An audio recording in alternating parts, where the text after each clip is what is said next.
გასაგებია, ხა ჩვენ ერთი რამე უნდა ვთქვათ მეგობრებო, რომ აი, როდესაც აქ არის უკვე ძირეული ცვლილებები სოფლიო პოლიტიკაში, ხედავთ რომ ასევე ვერა და ვერ გამოვიდნენ დასავლეთის ლიდერები იმ კოშმარიდან, რომელშიც ისინი გვაცხოვრებდნენ ჩვენ 32 წელი და ახლა მიიღებული იქნა ევროპარლამენტის მიერ 400 ადამიანმა, 400 ევროპარლამენტარმა დაუჭირა მხარი რეზოლუცია, რომლითაც ისინი მოუწოდებენ ევროპულ ქვეყნებს დაასანქცირონ ბიძინა ივანიშვილი, ხელისუფლების წარმომადგენლები, იქ არის მთელი რიგი ადამიანებისა, ბიზნესმენებზეა საუბარი და ეს უხარიათ ამ საცოდავებს აქ ნაცმოძრაობა. სამწუხაროდ აი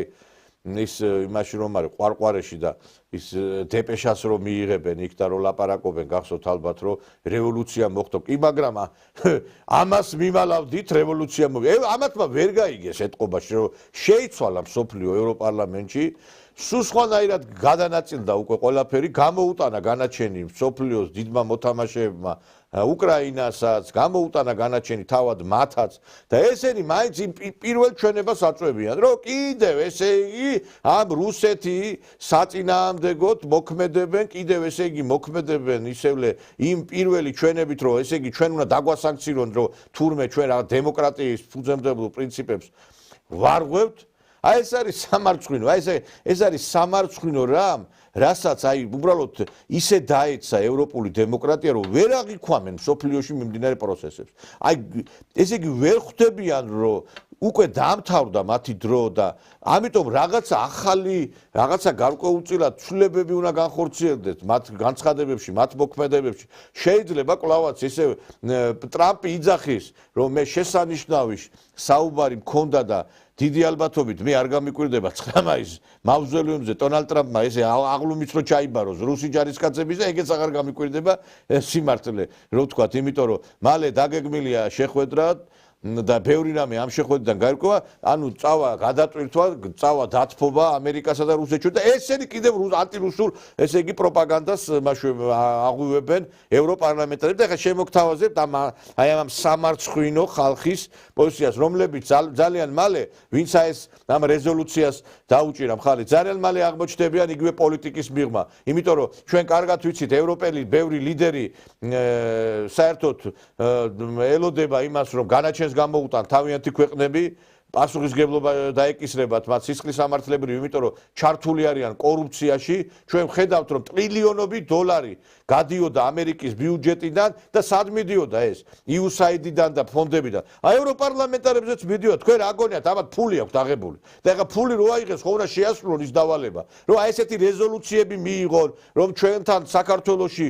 დააფინანსონ ასევე სახელმწიფო გადატრიალება და აი ეს უხარიათ ამ საცოდავებს მოდი მოусმინოთ ამათი აი სამარცხვინო განცხადება Joint motion for a resolution tabled by 5 groups on further deterioration of the political situation in Georgia. Vote on the resolution as a whole by roll call vote. The vote is open. Adopted. ყველა დროის ყველაზე დიდი მხარდაჭერით ევროპარლამენტმა საქართველოს შესახებ ყოვლის მომცველი რეზოლუცია დაამტკიცა.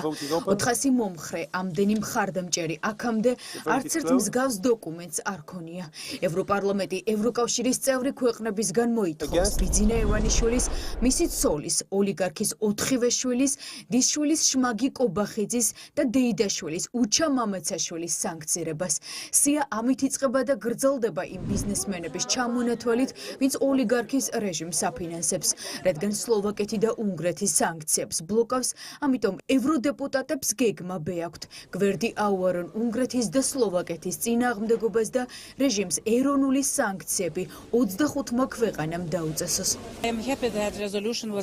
ბედნიერი ვარ, რომ რეზოლუცია ძალიან სოლიდური უმრავლესობით დამტკიცდა. ჩვენ მახსენეთ რუსეთი, რომლის მიმართულებითაც ქართულ ოცნებას ქვეყანა მიჰყავს. სამწუხაროდ ის უფრო მეტად გავს ბელარუსის გზას. ჩვენ არჩევნებს თავისუფლად და სამართლიანად არ ვცნობთ. ასევე არ ვცნობთ პარლამენტის ლეგიტიმაციას, რომელიც არის ერთი პარტიის პარლამენტი. ასევე ეგრეთ წოდებულ საქართველოს მთავრობას, ეგრეთ წოდებულ პრეზიდენტს. ვცნობთ სალომე ზურაბიშვილის ლეგიტიმურ პრეზიდენტად. სანქციები ჩვენ ჩავამატებთ ბევრი სახელი და გვარი რეზოლუციაში, რომელიც არის ბიძინა ივანიშვილის უახლოესი წრე. ჩვენ ვართ მდგომარეობაში, როცა სლოვაკეთი და უნგრეთი ბლოკავენ სანქციებს. ამიტომ ჩვენ კიდევ ერთი გზა შევთავაზეთ. ეს არის ეგრეთ წოდებული ევროკავშირი 25. 27-დან 25 სახელმწიფოს შეუძლია გაერთიანდეს და ეროვნულ დონეზე დაუწესონ სანქციები. ეს იქნება ძალიან ძლიერი მესიჯი. დღეიდან ოფიციალურად საქართველოს ოლიგარქი ივანიშვილის მიერ მიტაცებული სახელმწიფოა.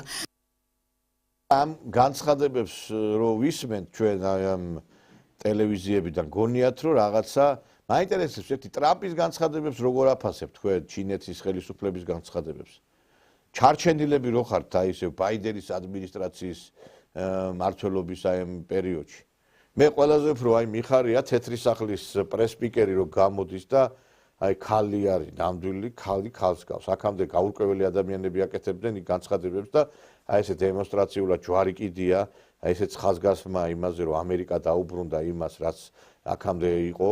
ეხა მე არა ვარ იმ ადამიანებთან რითაც არ ვეკუთვნები რომ ეხა გავაფეტიშო ტრამპი და ეხა ტრამპი გადაგვარჩენს ამას ნახდათ არ ვიზიარებ რომ ჩვენი გასაკეთებელი უნდა გავაკეთოთ და არ მიმაჩნია რომ ეხა ტრამპი ყველაფერს ჩვენ სასიკეთოდ შეცვლის არა მეგობრებო ეს არ იქნება მაგრამ დადებითი რაც არის უნდა აღინიშნოს რომ სწორედ ტრამპმა გამოუტანა განაჩენი იმათ ვინც აქამდე სიზღვიშრობდა ჩვენ და ძალიან მალე აი ძალიან დიდი სიამოვნებით გამწნობთ იმასაც რომ აი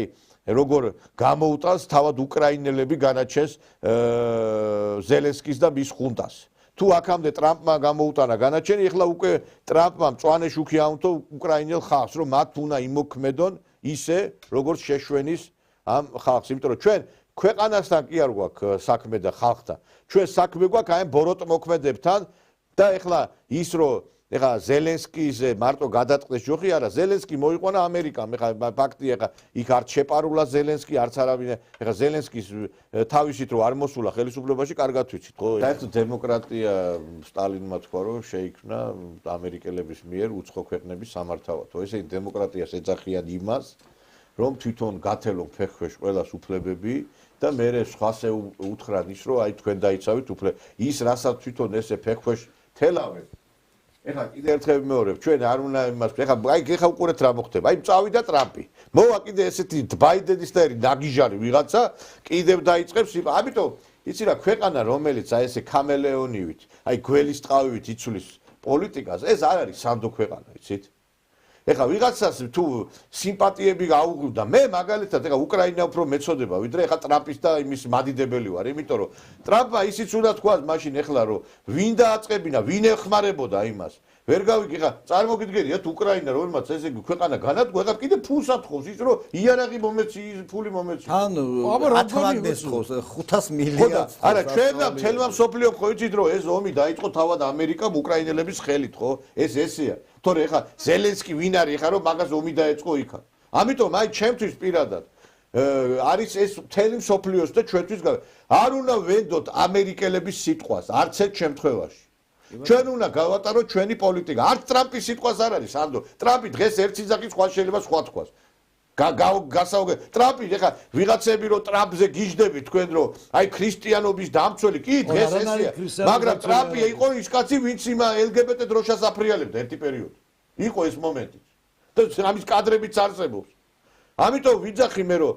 ჩვენ უნდა გავატაროთ ჩვენი პრაგმატული პოლიტიკა და ჩვენ უნდა დავიწყოთ რუსეთთან დიალოგი და ეხლა სხვათაშორის რუსეთთან დიალოგზე როდესაც არის საუბარი ტრამპი პუტინის დიალოგზე პესკოვმა გააკეთა განცხადება მოусმინოთ По итогам телефонного разговора лидера двух стран сообщил пресс-секретарь президента России. И вот полное заявление Дмитрия Пескова. Совсем недавно завершился телефонный разговор президента Путина и президента Соединенных Штатов Дональда Трампа. Это был весьма продолжительный телефонный разговор. Он длился почти 1,5 часа. Главы государств проговорили вопросы, связанные с обменом граждан России и США. Президент Соединенных Штатов заверил, что американская сторона выполнит все достигнутые договоренности. Также обсуждалась тема урегулирования на Украине. Президент Трамп высказался за скорейшую остановку боевых действий и решение проблемы мирными средствами. Президент Путин со своей стороны упомянул о необходимости устранения первопричин конфликта и согласился с Трампом в том, что долгосрочное урегулирование может быть достигнуто посредством мирных переговоров. Президент России также поддержал один из основных тезисов главы американского государства о том, что наступило время, чтобы наши страны работали вместе. В ходе беседы были затронуты темы ближневосточного урегулирования, иранская ядерная программа, а также двусторонние российско-американские отношения в сфере экономики. Президент России пригласил президента США посетить Москву и выразил готовность принять в России американских должностных лиц по тем направлениям работы, которые представляют взаимный интерес, включая, разумеется, и тему украинского урегулирования. Путин и Трамп также договорились о продолжении личных контактов, в том числе об организации личной встречи. ჩვენ ხედავთ რომ იდიოტები თუ ვერ მიხვდებიან საქართველოში მე მიკვირს რომ აი არ ვიცი